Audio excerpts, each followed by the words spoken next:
Argentina হেরে যাওয়ার পর ঢাকায় চলচ্চিত্রের আলোচিত অভিনেত্রী পরীমণি আবারও সামাজিক মাধ্যমে আলোচনায়। বিশ্বকাপ ঘিরে দেওয়া তার একটি পোস্ট নতুন করে ভাইরাল হয়েছে। সেমিফাইনালের আগে তিনি মজার ছলে ঘোষণা দিয়েছিলেন আর্জেন্টিনা কাপ জিতলে তিনি আবারও বিয়ে করবেন। কিন্তু ফাইনালে আর্জেন্টিনা 1-0 গোলে হেরে যাওয়ার পর নিজের অবস্থান জানিয়ে নতুন পোস্ট দেন এই অভিনেত্রী, যেখানে তিনি লেখেন, বিয়েটা আর করতে হলো না, এই আর কি, ভালোবাসার আর্জেন্টিনা, আবার দেখা হবে।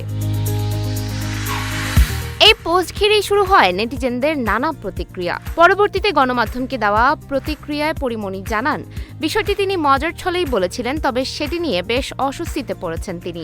তার ভাষায়, এত সিরিয়াস বিয়ের প্রস্তাব আসছে যে কি করব বুঝতে পারছি না। তবে বিয়ের সম্ভাবনা একেবারে উড়িয়ে দেননি তিনি। জানালেন, সময় হলে এবং উপযুক্ত পরিস্থিতি তৈরি হলে তবেই সিদ্ধান্ত নেবেন।